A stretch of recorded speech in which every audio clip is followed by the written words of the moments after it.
Pada suatu hari, Yesus bersama murid-muridnya pergi ke desa-desa di sekitar Kaisaria Filipi. Di tengah jalan, Yesus bertanya kepada murid-muridnya, "Kata orang, siapakah aku ini?" Para murid menjawab, "Ada yang mengatakan Yohanes Pembaptis, ada juga yang mengatakan Elia, ada pula yang mengatakan salah seorang dari para nabi." Yesus bertanya lagi kepada mereka, "Tetapi menurut kamu, siapakah aku ini?" Petrus menjawab, "Engkau adalah Mesias." Lalu Yesus melarang mereka dengan keras supaya jangan memberitahukan kepada siapapun tentang Dia. Kemudian mulailah Yesus mengajar kepada mereka bahwa Putra Manusia harus menanggung banyak penderitaan. Ia akan ditolak oleh tua-tua, oleh imam-imam kepala dan ahli-ahli Taurat, lalu dibunuh dan dibangkitkan sesudah 3 hari. Hal ini dikatakannya dengan terus terang. Tetapi Petrus menarik Yesus ke samping dan menegurnya dengan keras. Lalu berpalinglah Yesus dan sambil memandang murid-muridnya, Ia menegur Petrus dengan keras, "Enyahlah iblis, sebab engkau bukan memikirkan apa yang dipikirkan Allah, melainkan apa yang dipikirkan manusia." Lalu Yesus memanggil orang banyak dan murid-muridnya dan berkata kepada mereka, "Jikalau seseorang mau mengikuti aku, ia harus menyangkal dirinya, memanggul salibnya, dan mengikuti aku. Karena siapa saja yang mau menyelamatkan nyawanya, ia akan kehilangan nyawanya. Karena aku dan karena Injil, ia akan menyelamatkannya." Demikianlah Injil Tuhan. Terpujilah Kristus.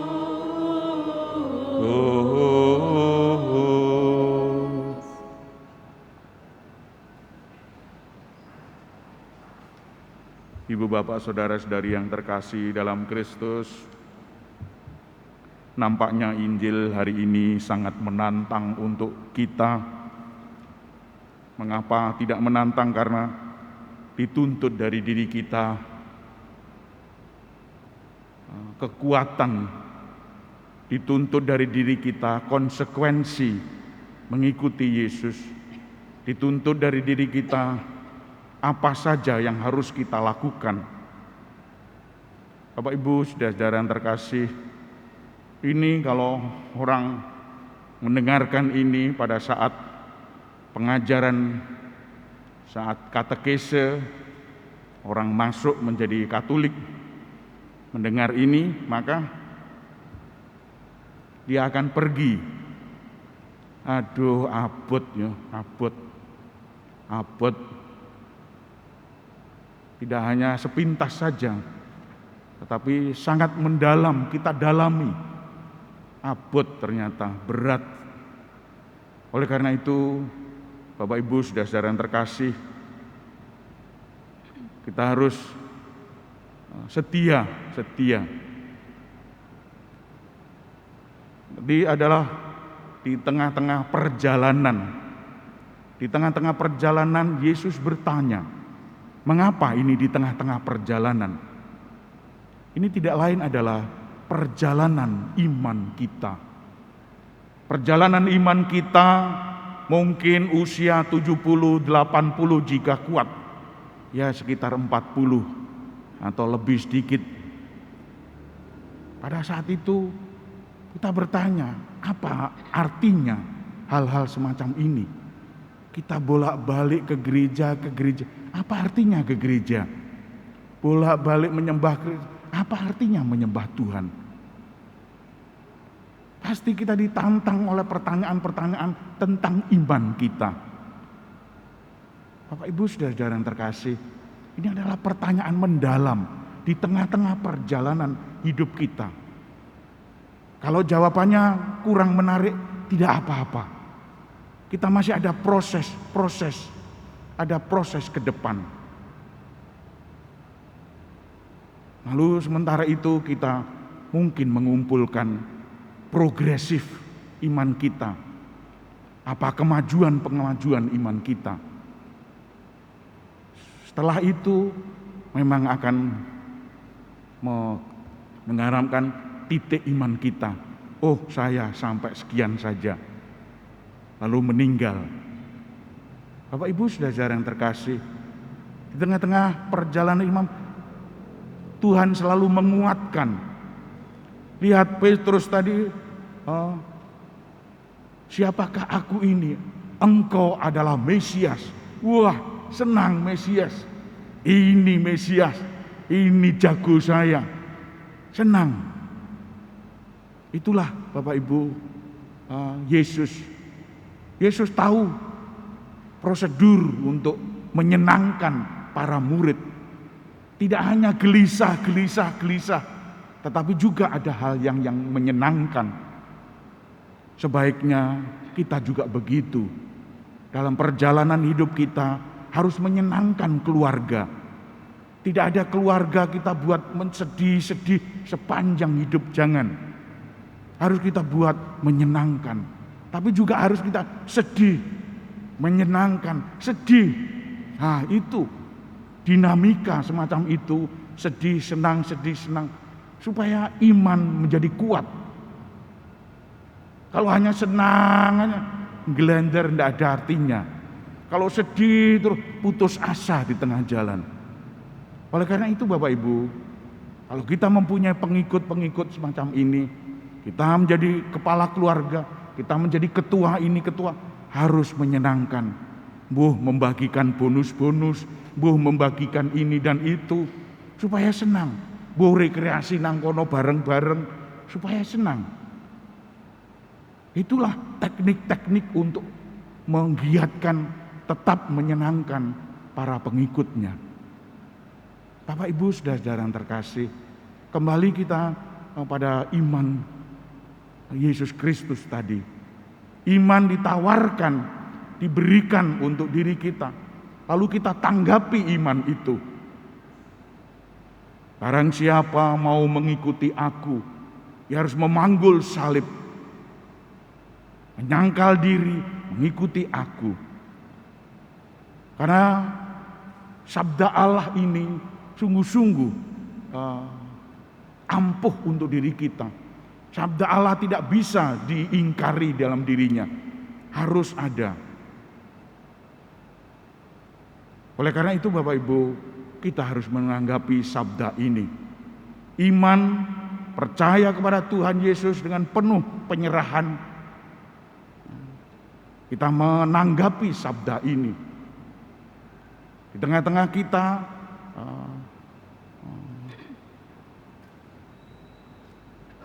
arus globalisasi terus menerjang. Kami tadi jam 9 pagi sampai jam 12 lebih mengikuti moderasi beragama dilaksanakan oleh FKUB, Forum Kerukunan Umat Beragama, di Hotel Swiss Berlin Juanda. 102 orang di sana.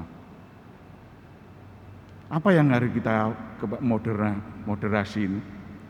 Harus tetap beriman.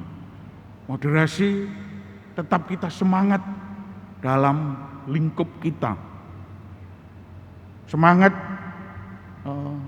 fanatik dalam iman kita, tetapi juga harus fleksibel, harus lemah lembut keluar.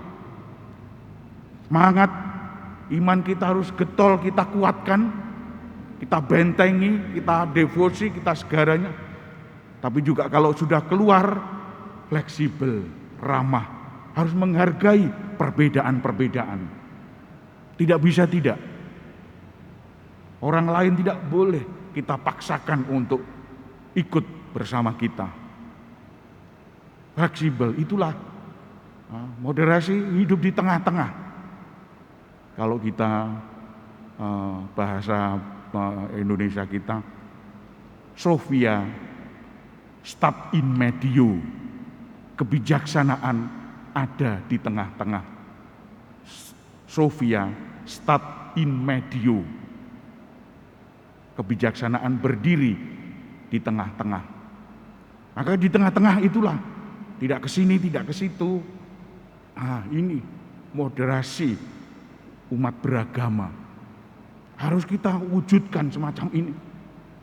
Kita sungguh-sungguh berharap bahwa kita harus tetap setia kepada Tuhan Yesus, tapi begitu keluar kita amalkan, karena kita berbeda-beda.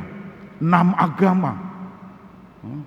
agama, Islam, Kristen, Katolik, Hindu, Buddha, Konghucu, ada aliran kepercayaan mungkin, ada yang lainnya, Ahmadiyah, Syiah, dan yang lainnya. Sungguh ini kalau digoreng-goreng, wah, bisa kacau ini.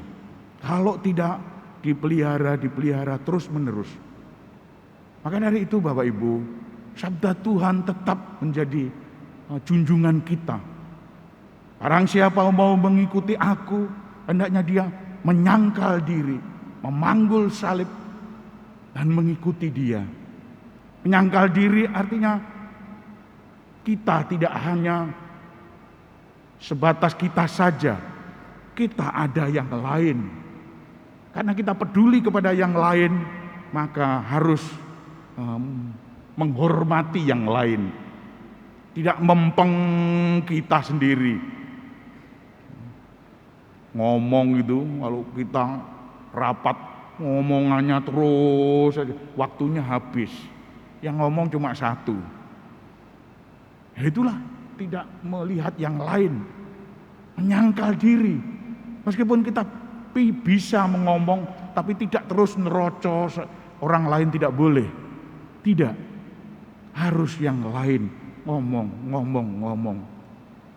Dalam rapat itu bisa terjadi kita menyangkal diri.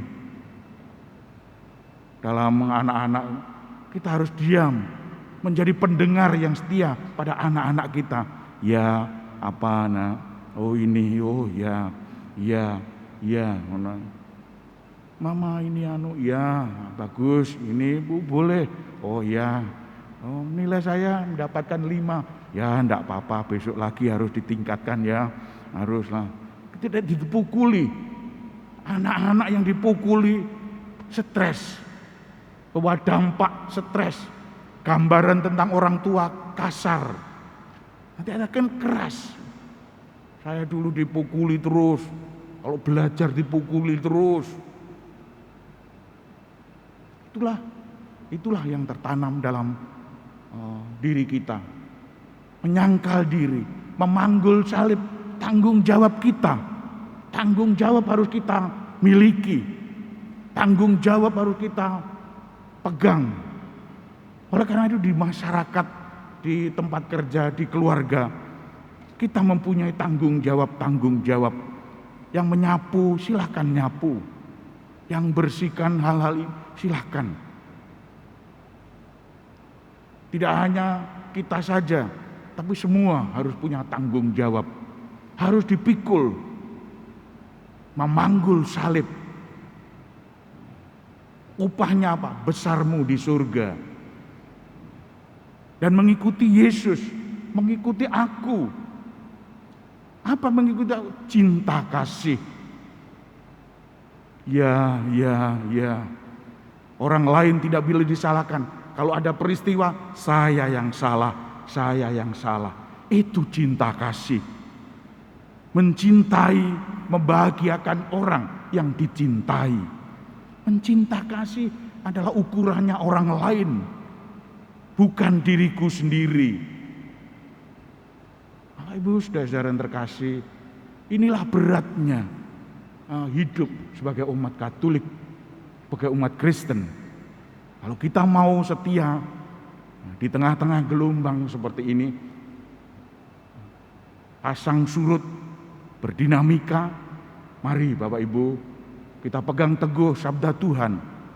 Tuhan adalah Mesias bagi kita. Tuhan tidak sembarangan, tapi kadang-kadang juga merambah jadi manusia. Manusia yang sengsara, manusia yang salib. Iman saja bisa, tapi harus ada perbuatan nyata. Iman tanpa perbuatan pada hakikatnya mati. Artinya tidak berbuat apa-apa. Itulah Bapak Ibu, saudara-saudara yang terkasih, marilah kita hening sejenak, kita mohon kekuatan kepada Tuhan. Kita harus setia kepada Tuhan sampai akhir zaman. Tuhan memberkati kita. Amin.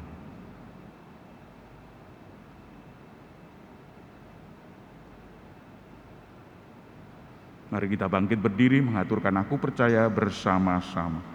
Aku percaya akan Allah, Bapa yang Maha Kuasa, Pencipta langit dan bumi, dan akan Yesus Kristus putranya tunggal Tuhan kita, yang dikandung dari Roh Kudus, dilahirkan oleh perawan Maria, yang menderita sengsara dalam pemerintahan Pontius Pilatus, disalibkan, wafat dan dimakamkan, yang turun ke tempat penantian, pada hari ketiga bangkit dari antara orang mati, yang naik ke surga, duduk di sebelah kanan Allah Bapa yang Maha Kuasa. Dari situ ia akan datang mengadili orang hidup dan mati. Aku percaya akan Roh Kudus, Gereja Katolik yang kudus, persekutuan para kudus, ampunan dosa, kebangkitan badan, kehidupan kekal.